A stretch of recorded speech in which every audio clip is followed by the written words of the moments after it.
Hello, my name is Sarah De Lebec, Director of Influential Women of the Sierra Nevada, and I'm excited today to bring you a conversation with Karyn Jensen, founder of the Human Resource Connection, or HRC. Karyn is not only a 20-year veteran of the human resources field, but she has worked with more than 175 companies to recruit, retain, and develop talent, and was one of our incredible 40 finalists for the 2020 Influential Women of the Sierra Nevada Awards.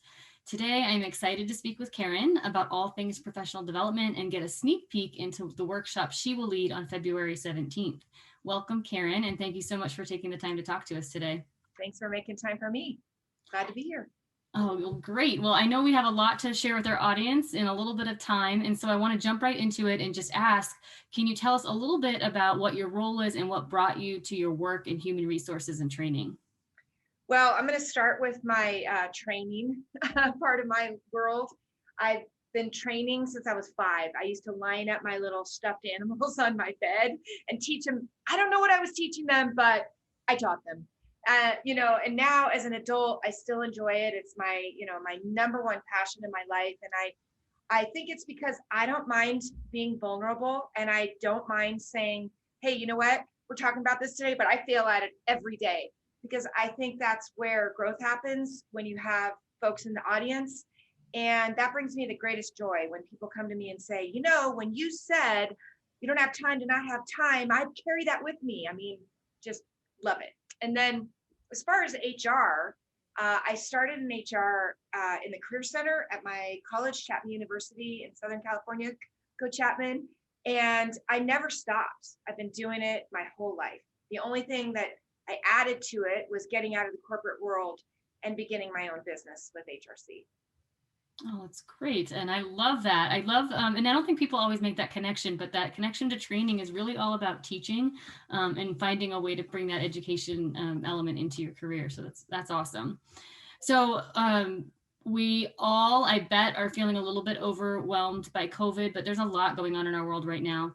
I would love to hear a little bit, jumping into this kind of training role that you're in, is what in the past 12 months, 9 months, what have you seen as the greatest need for professional training and development with the companies that you're working with? Well, I would say, the standard kinds of HR 101, which of course we do, which is supervisory training, that has not let up at all, other than not being able to be in person, of course. But working remotely, like how do I personally work remotely, and how do I manage others that are working remotely? And the other issue is just the technology, Sarah. People are still struggling. They're doing a lot better than they were, but they're struggling with the technology and how do I pivot to match the times? Yeah, all really big topics that I know have come up in the conversations we've had, and actually other workshops we've had and conversations we've had at Influential Women. So super I, awesome to know there's a resource out there that's helping people get through that. I would add too that I think managing our lives right now has become so complicated, which I think is value add to be taking this workshop that we're going to be doing here. But it's so complicated. Like every time you go somewhere, you need an additional 15, 30 minutes because everything's different, right? Yeah.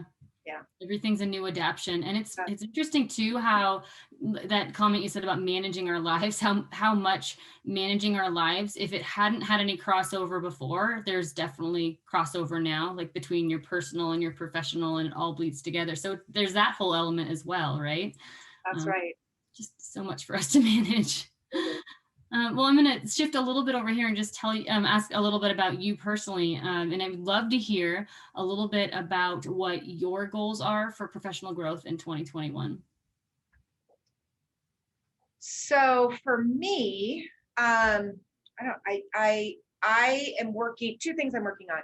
Number one, continuing to hone the speaking part because even myself, I'm having to adjust to Zoom and how do I do breakout rooms, and then if I'm going to facilitate something for a company, how do I do sticky notes when we can't do sticky note brainstorms anymore, and so just continuing to hone my skills as as a speaker and, for me, I have to stay up on the laws and it's ever changing and it's constant. So those are my two areas that I'm focusing on with regards to my own professional development. Wow, that's great. And related to that, and just all the questions we've asked, is what helps you thrive in your role? What keeps you going? Yeah, great question. And again, because our world is so chaotic right now, I have found that doing the things that I teach in this workshop are so important. Number one is balance, controlling my time versus it controlling me, of course. And for me, that means when I need to rest, I rest. When I need to quit working because I'm jumbled in my head and I think a little more minute, no, that little more minute isn't going to help you. Quitting when you need to quit is important. Listening to my body, having fun when I need to have fun. There is so much going on around us that it's so easy to lose focus and go under with the bad news. So I just focus on my internal bubble, what I can control. And what I can control is me and my choices, my company and what happens at my company, and my kids to a point, right? To some extent.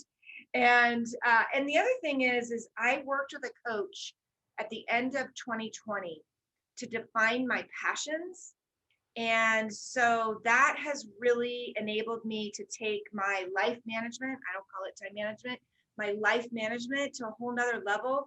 Because when I'm going to go say yes to something right now, when the world is sort of closing in on us and suffocating us a little bit. I mean, I'm going to say it. I go to my passions, and you end up with 5 in this process. It's amazing. But I go to my passions when somebody asks me to do something, or when I'm comparing what I'm going to do in that particular Saturday, let's say, or Monday or whatever, compare them to my passions. And it helps me say, nope, that's not going to feed my soul, because I need, and I think we all need, extra feeding of our souls right now. Oh man, I love that. I love one to focus on passion and making sure that we're feeding our souls. That is amazing, and an awesome lead-in, and a heartwarming lead-in to my last question for you, which is, can you give us a little bit of a teaser about this workshop that we have planned on February 17th? It's called "No Excuses: How to Get Over It, Get Around It, and Get It Done." Well, so one thing I can promise as a speaker is that there's going to be humor, there's going to be authenticity, there's going to be energy and vulnerability, and there might even be some tears. It is kind of one of those courses, but there will be exercises and fun, practical tools relating to your life management. What are you doing currently with your time? How are you managing your calendar? Oh my gosh, emails, they are time suckers. So I spent a good amount talking about emails, and just so that you can plug yourself in, yourself personally, into your calendar with no guilt. I'm going to talk about interruptions and procrastination, and all the things that affect our ability to manage our lives well.